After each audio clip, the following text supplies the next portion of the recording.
News at 6. An Amber Alert, then a car accident.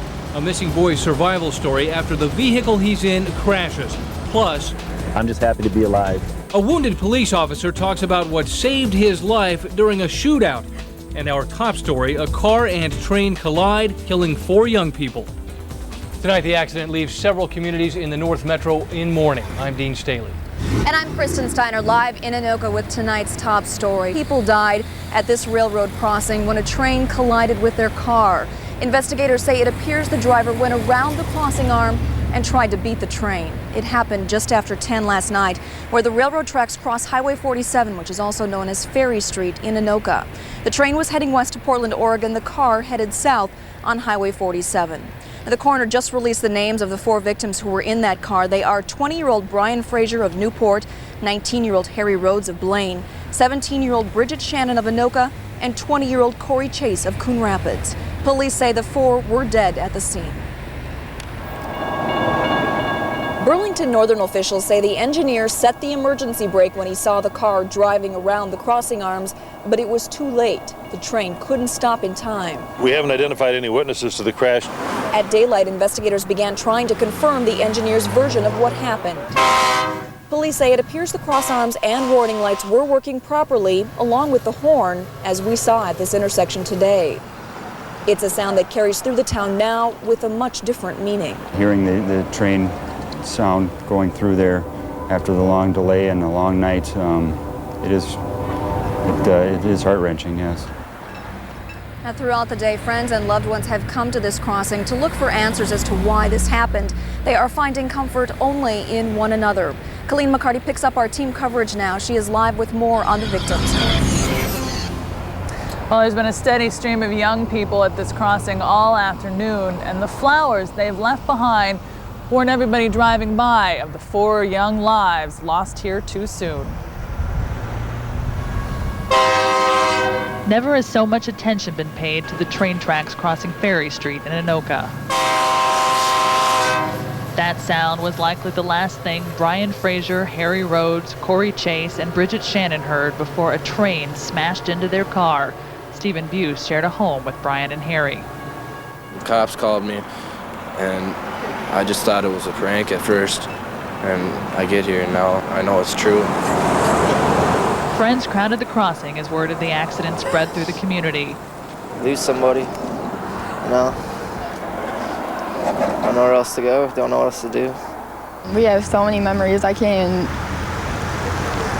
even begin to tell you about them. Bridget, they say, had a zest for life. Brian loved cars, Harry was the nice guy, and Corey could always make you laugh. As the trains pass, though, the talking stops and the tears start again. At this age, your friends aren't supposed to die. If you don't think it can happen, it can happen. Because I lost 3 buddies, and just be safe and just take it easy. Don't try to go over the train tracks when the gates are down. Bridget was a senior at Anoka High School. The 3 boys, Harry, Corey, and Brian, were all graduates of Blaine High School.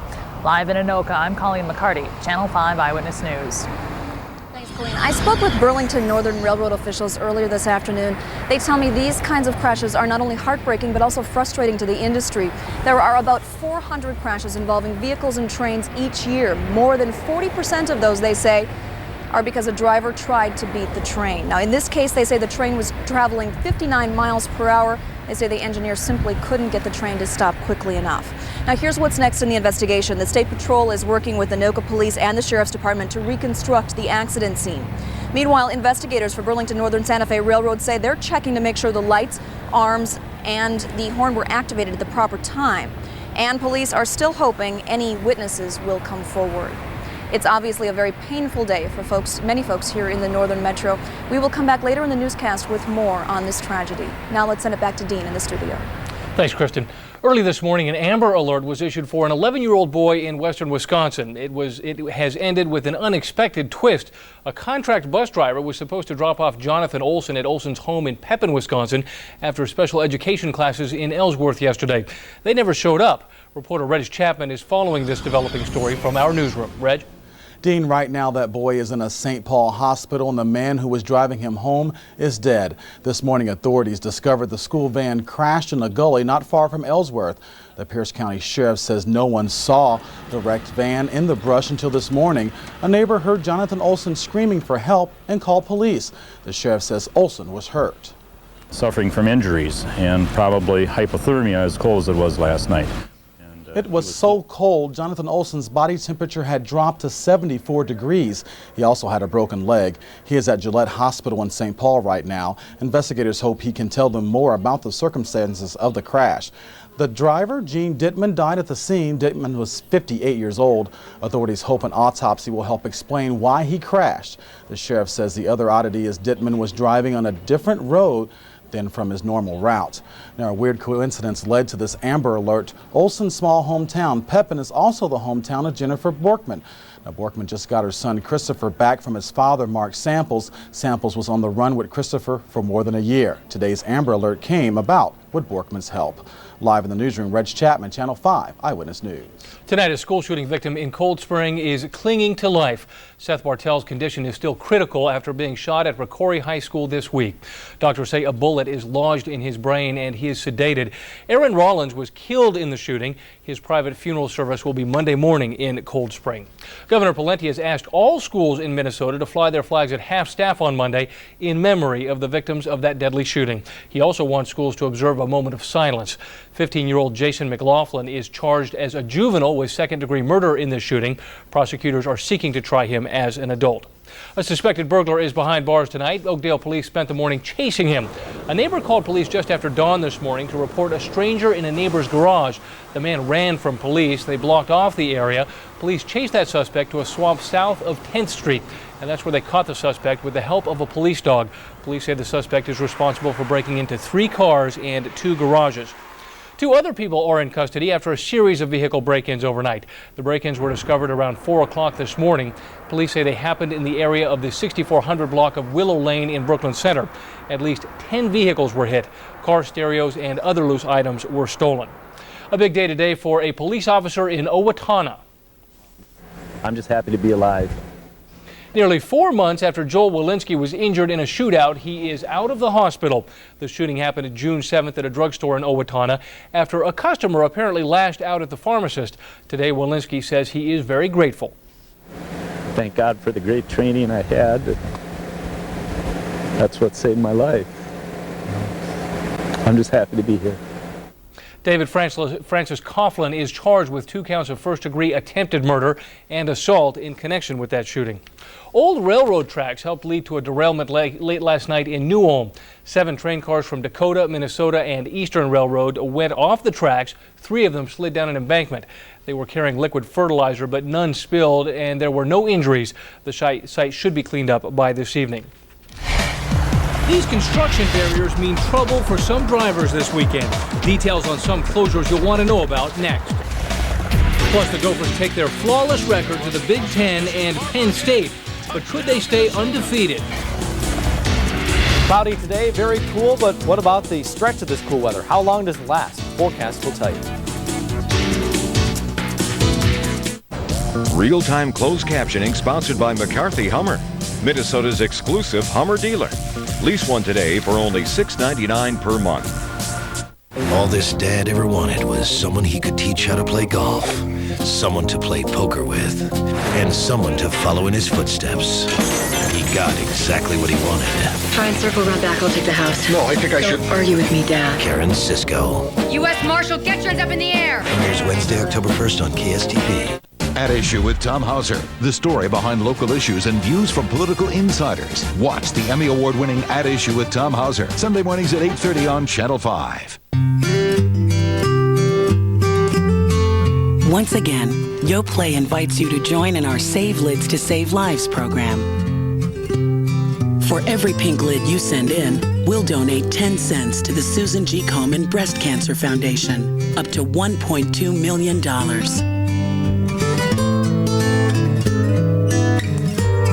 Together, we can lick breast cancer. YoPlay, it is so good. Starting with me. Everything in this place is mean and miserable. Is that a tear in your eye, Private? Do you want your mommy? Are you going to cry? I'll kick the tradition and chivalry out of you. I suggest you shut your mouth. I can't hear you! Nothing is over until we decide it is. Just one more thing. Don't ever make me mad. Sweet dreams, ladies! Right left, right left, ha! It's here, the amazing Wicks Furniture Fall Sale and Clearance, when Wicks Furniture actually beats Wicks Furniture, reducing prices in every department. Save on our huge selection of living rooms, all at unbeatable sale prices. Save on bedrooms. No one can touch these bedroom values. Save on dining rooms in all your favorite styles. Save on sofas, imported Italian leather, even accessories. Now even less than our everyday low prices. So seize the opportunity. Shop the Wicks Furniture Fall Sale and Clearance. It's footlong frenzy time at Subway. Get 2 regular footlong subs for just $7.99. Tasty meats and toppings on freshly baked bread. 2 feet of fresh made taste for $7.99. All day, every day. Subway. Eat fresh. It's Watson's Fall Preview Sale. See what's new. Pool tables as low as $9.99. Special prices on Coleman Spas and Viking Spas. Big selection of bar stools. Tanning beds, just $12.99. That's Watson's. Keeping up with messes just got a lot easier thanks to the Dirt Devil Vision self-propelled bagless vacuum. On sale now during Dirt Devil's Fall Cleanup Sale at Target. You get so much power with so little pushing. It's our most powerful bagless vacuum ever. Or save on the Dirt Devil Vision Turbo Bagless Vacuum.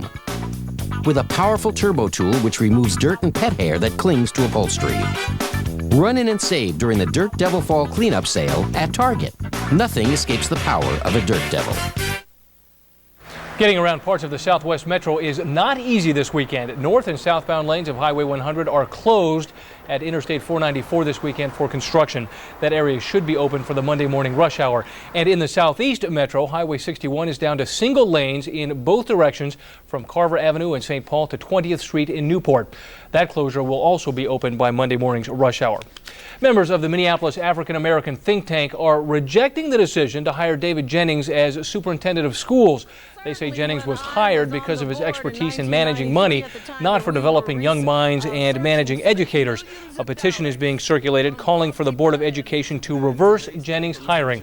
This group is the latest in a line of groups against Jennings' hiring, but the Minneapolis School Board says it stands by its decision. Today, in President Bush's radio address, he talked about getting the United Nations help in rebuilding Iraq. But from the looks of things in Europe, that support may be hard to come by.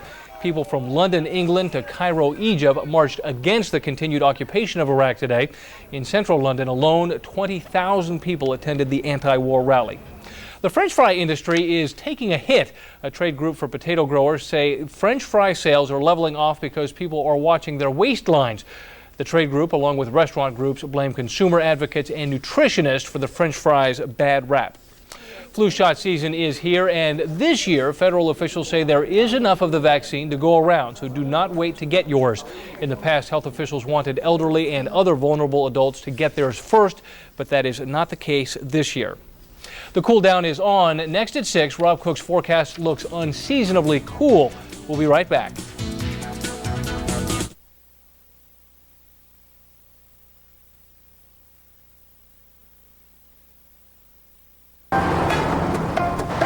%10 rebate on gas, yes. Yeah. Tires? Oil? Yeah. Flamingo? Get the new Marathon Platinum MasterCard from Chase and receive an introductory 10% rebate on all Marathon purchases, 1% on all other purchases. So apply today for the new Marathon Platinum MasterCard from Chase. Sure. Yeah.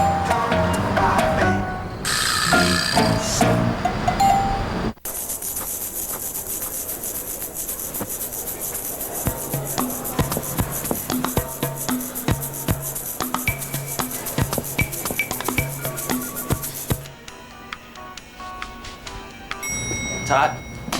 At Hotels.com, we really know our way around hotels. We visit thousands of hotels to find you the best prices at the best places.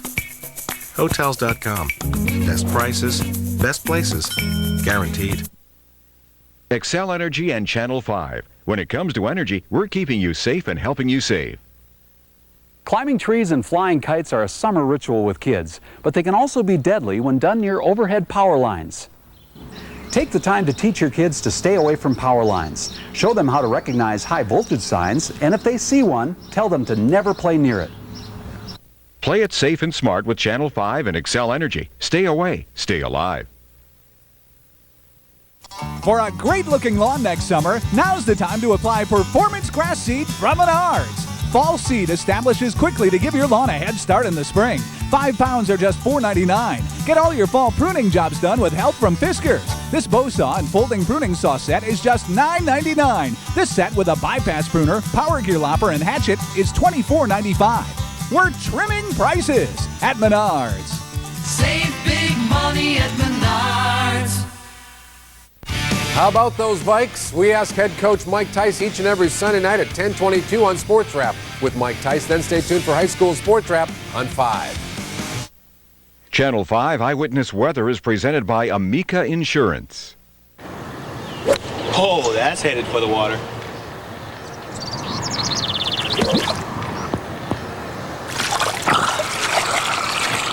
Hey. You see that, man? Come on. That's got to be a do-over. That's going to be a birdie. At Amica Insurance, we make our customers' problems our problems. Amica Insurance. Auto, home, life, integrity. Too bad you don't fit my golf bag. Well, I'm here to serve, sir. Feels like summer might really be over.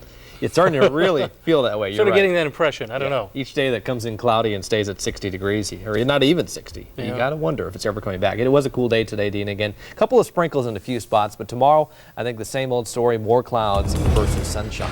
Has to be an end to this in sight. Hopefully I can show it to you in the 5-day forecast. At this hour, we have a little bit of light rain going on in the southeastern suburbs.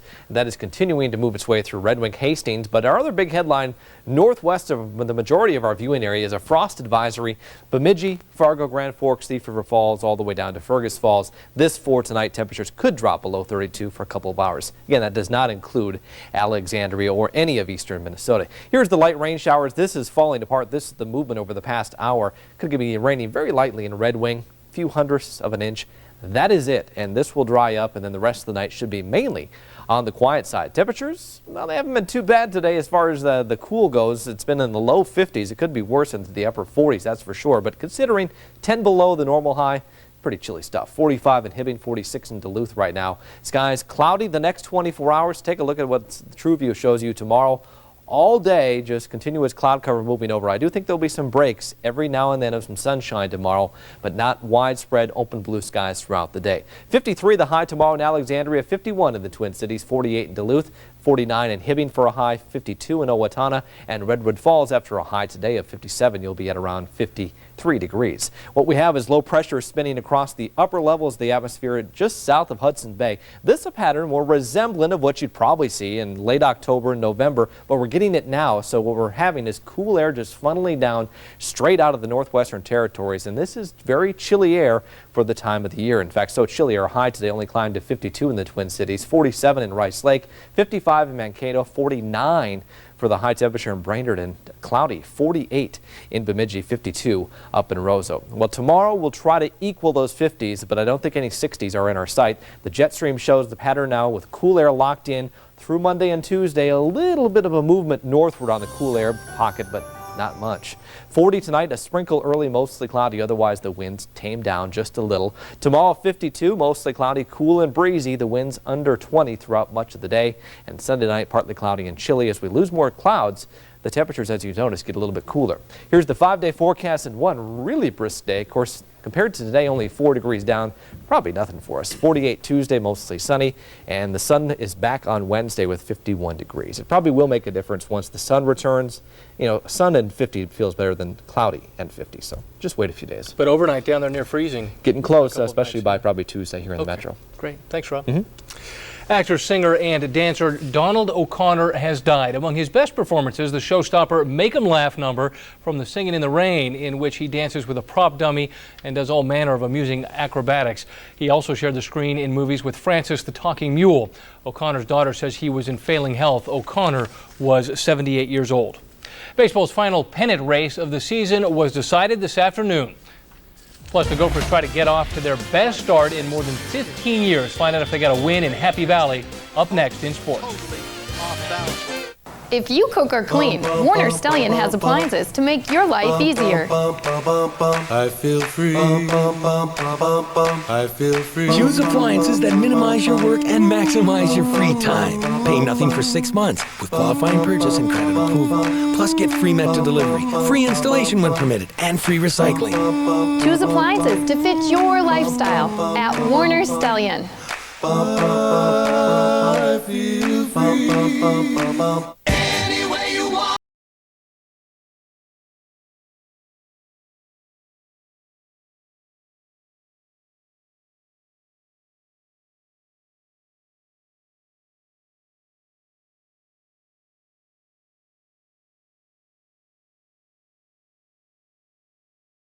Make no payments until January 04, but it all ends September 30th. So get to the final days of Ford's authorized clearance at your Northland Ford dealers today. Ma'am, welcome to the Sealy Posturepedic sale. I just need to ask you a few questions. Does your family know you're here? Yes. Any plans for the rest of the afternoon? No. Why do you ask? Ma'am, it's a Sealy. And what time would you like your wake-up call? Save 50% on our new Sealy Posturepedic mattresses during Marshall Field's Sleep Celebration event. Sale ends Saturday, October 4th. And remember, the key to this beautiful tenderloin is to always start with butcher quality meats. Now, I've steamed some farm fresh asparagus, and I'm going to add just a touch of sun-ripened zesty lemon. Now, when we come back, we are going to top off all this goodness with a Bakery Fresh raspberry tort. Good ingredients can make anyone feel like a great cook. The all-new Rainbow Foods. Great meals start here. My parents pay way too much for my clothes. I mean, look at me. I'm an infant. A jar of strained peas and my clothes become a canvas. I'm always saying to my parents, why not shop at Once Upon a Child? You know, save some money for my college or something. All they hear is goo goo gaga. I was supposed to go to Yale. Once Upon a Child. Stop in now and save on our great selection of kids' fall and winter clothes. Channel 5 Eyewitness Sports is presented by your local YMCA. It is no secret the Gophers having a great season so far. Yes, they didn't rack up 40 points today, but they did show a little poise when things got close. You know, in today's Big Ten opener at Penn State, the Gophers were playing for the Governor's Victory Ball and their first 5-0 start since 1987. But also to prove their early success wasn't fool's gold. And you know what? This has become a weekly routine. A first quarter touchdown by Marion Barber. That put the Gophers up 7-0 early on. He rushed for 134 yards today. Gophers' next drive started on their one. Asad Abdul-Khalik with a nice scramble here. He picks up 14 yards on the play. It was a highlight of a 13-play drive that took 5.5 minutes off the clock. Then from 3 yards out, freshman Lawrence Maroney took it in. Minnesota led 14-0 with an impressive 99-yard drive. Quarterback Michael Robinson took over for an injured Zach Mills and got Penn State's offense moving in the second quarter. He took the keeper into the end zone to pull Penn State within 3, 17-14. This, though, cost Penn State a field goal attempt at the end of the first half. Marion Reese tipped a pass, and Terrence Campbell's diving catch was ruled an interception, and a big break for the Gophers right there. Penn State did have some momentum going in the fourth quarter, but the Gophers stopped it cold when Justin Fraley picked off the pass. The turnover led to a Gopher field goal and a 6-point lead. Penn State did have time for a game-winning drive. It came down to this fourth down play with 9 seconds left. Robinson overthrew Gerald Smith in the end zone. The Gophers held on for a 2014 victory and retained the victory bell. Well, the Iowa Hawkeyes also started their Big Ten schedule undefeated. They took on the Spartans, who showed their win over Notre Dame was no fluke. Spartans drew first blood when Jeff Smoker connected with Ezeal Kavanaugh on a 17-yard touchdown for an early 7-0 lead. Still in the first quarter, Eric Knott this time on the receiving end of the Smoker pass. Smoker threw for 225 yards. Michigan State upset Iowa 20-10. Ohio State was without starting quarterback Craig Krenzel for the second straight week, but it didn't matter against Northwestern. Backup Scott McMullen filled in just fine. He finds Ryan Hamby in the end zone for a touchdown in the third quarter. Buckeyes won 20-0. Michigan had no problem disposing of Indiana. Hoosiers quarterback Matt LaVecchio threw 2 interceptions. Jeremy LeSueur picked off this pass near midfield and raced 60 yards down the sidelines for a Wolverine score. Michigan led 24-0 at halftime, and they won by a final of 31-17. Purdue and Notre Dame got together for their intrastate rivalry. Kyle Orton of Purdue found Ray Williams wide open on this play. 36-yard touchdown put the Boilermakers up early on. Purdue picked off 4 Notre Dame passes today and won by a final of 23-10. Well, on to baseball, and the Twins could help make baseball history tonight. If they beat Detroit, it would be the Tigers' 120th loss of the season, tying them with the 62 Mets for the most ever in one season. Brad Radke's getting his last postseason tune-up tonight. Early on, Twins lead Detroit 1-0 on a sac fly. The game is on our sister station, Channel 45. While the Twins already knew their place in the playoffs, the race in the NL Central wasn't decided until today. The Cubs started the day a half a game ahead of the Astros. In the first game of their doubleheader against the Pirates, the Cubs' Damian Miller hit a solo home run in the 5th. Cubs won Game 1 4-2. They just won the second game 7-2. So the Cubs are the NL Central Division champs. Now, the Cubs also needed some help from the Astros. Houston suffered another loss to Milwaukee. Wes Helms hit a solo homer to left field for part of a 3-run 6th inning for the Brewers. The Astros fell today 5-2. Well, head coach Mike Tice said after yesterday's practice, his starting quarterback on Sunday will still be a game-time decision. Vikings take on the 49ers afterwards. We'll have a complete wrap-up of the game on Sports Wrap with Mike Tice beginning at 10:22. Immediately following that, high school Sports Wrap, where Joe wraps up the prep week. That's all Sunday night here on Channel 5. Dean? All right. Thanks, Kat. Coming up on Eyewitness News at 10, tensions remain high between the Minneapolis Police Department and neighbors in North Minneapolis, to the point that federal mediators have been brought in to negotiate. Now a member of the mediation team was hospitalized. He and others say police roughed him up. It's a story you will see only on 5 tonight at 10 o'clock. Let's check back in with Kristen Steiner now, who is covering our top story in Anoka tonight. Kristen? Well, Dean, friends and loved ones have been gathering at this railroad crossing throughout the day to comfort each other. You can see the crossing arms have now become a makeshift memorial to the 4 people who died when a train collided with their car. It happened just after 10 o'clock last night. Here's a look at the scene shortly after it happened. Investigators believe the crossing arms, the lights, and the horns were working. Railroad officials tell us the car went around the arms to try to beat the train. Today, investigators tried to reconstruct the scene, which attracted dozens of people who knew the victims. Burlington Northern officials say the train was traveling 59 miles per hour, and the arms and the crew, however, put on the emergency brake, but they just couldn't stop in time. We now know the driver of the car, Brian Frazier, has had 6 speeding ticket violations since 1999. The last 3 were in 2002. Tonight at 10, we'll have much more on the victims and their loved ones who are feeling the loss. Dean, back to you. All right. Thanks, Kristen. And I guess it's time to keep your jacket close by. Keep a jacket handy, and certainly maybe think about putting the shorts away. I'm not sure if it's going to get back to 70 in the near future, but here's the 5-day show. 50s and 40s this week. A little bit of rain, maybe sprinkle activity Monday and Thursday, but no major rain this week, guys. That's the good news. Just a lot of fall-like air lingering across Minnesota. All right. Thank you, Rob. Sounds good. And that is it for Eyewitness News at 6. We hope you'll join us back here tonight at 10. Have a great evening.